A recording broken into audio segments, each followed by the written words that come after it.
नाज़रीन, बाबू खोसो जे खांगी स्कूल में मेहरान टीवी जे 6 दिसंबर ते ऐलानल सकाफ़ती दिहाड़े जे हवाले सां तक़रीब मुनक़द कई वई। ॾिसूं था यासीन तबस्सुम जी ही रिपोर्ट।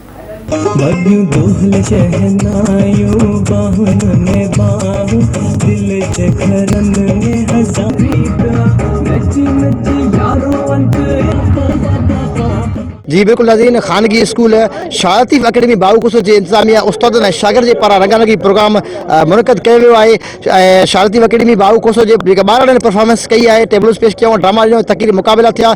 उन हवाले सां अचो त शागिर्दनि सां, इंतजामिया सां, उस्तादनि सां, शरीक मुज़िब मेंबरनि सां ॻाल्हायूं था त उन्हनि जो ईंदड़ जेको वक़्तु आहे, जेको सिंध जा जेको मेहरान टीवी जे पारां जेको ऐलान आहे, उन ऐलान खे कीअं मल्हाईंदा ऐं हिन प्रोग्राम जे हवाले सां वधीक कहिड़ो चवणु आहे। जेके हर साल जीअं पंहिंजी सिंध जी सकाफ़त यानी सिंधी सकाफ़त ईद के भरपूर नामे सां मल्हाईंदा, इन साल भी मल्हाईंदा। सिंधी मीडिया जंहिं ही बिज विधो सिंधी सकाफ़त ईद जो, ऐं असां हिन साल भी पंहिंजो जोश जज़्बे सां मल्हाईंदा। जहिड़ी तरह तव्हां ॾिठो शाह लतीफ़ अकेडमी बाबू खोसो वारनि जे ॿारनि पंहिंजे जोश जज़्बे सां कीअं पंहिंजी ईद खे मल्हायो, ऐं असां भी हर साल जीअं हिन साल भी इंशाअल्लाह ताला बहितरीन नमूने खां बहितरीन नमूने मल्हाईंदा रहंदासीं इंशाअल्लाह। साथ हलंदो रहे, लाट बरंदी रहे, नौजवान साथियो सिंध जा वारिसो,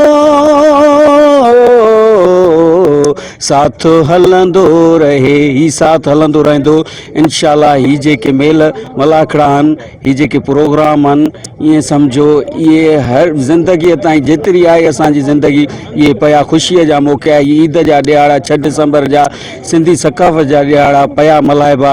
इहे पिया सिंध में ईअं ई अजरक जरकंदा ऐं सभिनि जे मुंहं ते मुर्कूं ऐं ईअं सम्झ ख़ुशी हूंदी। मीडिया पारां जेको आहे त 6 दिसंबर एकता ईद जे हवाले सां जेको ऐलान कयो वियो आहे, इहो बहितरीन मस्बत क़दम आहे।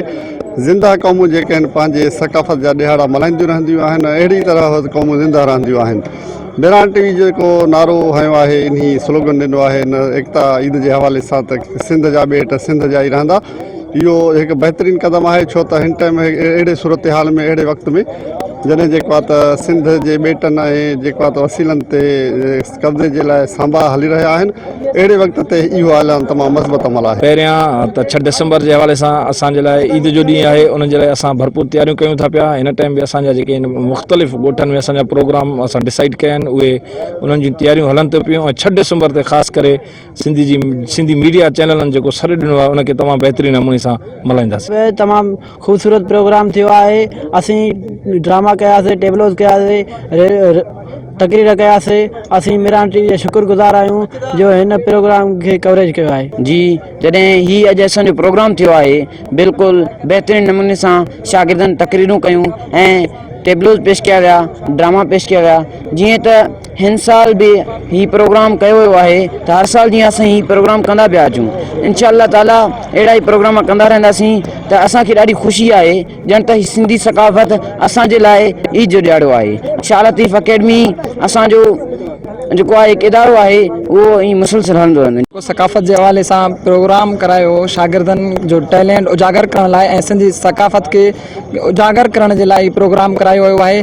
त सिंध सदियुनि खां हिकु आहे ऐं सिंध पंहिंजी सदियुनि खां हिकु अज़ीम सिंध जी सकाफ़त आहे, उनखे जेको आहे सो उजागर करण लाइ मुख़्तलिफ़ सिंध जे इलाइक़नि में प्रोग्राम कराया विया आहिनि। ऐं असीं मेहरान टीवी खे जस था ॾियूं, जंहिं प्रोग्राम खे खयों आहे, सिंध जे मसइलनि खे खयों आहे, सिंध जी सकाफ़त खे खयों आहे। प्रोग्राम हर साल जीअं ज़बरदस्त थियो आहे।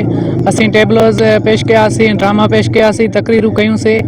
हर साल जीअं ही प्रोग्राम ज़बरदस्त थियो आहे।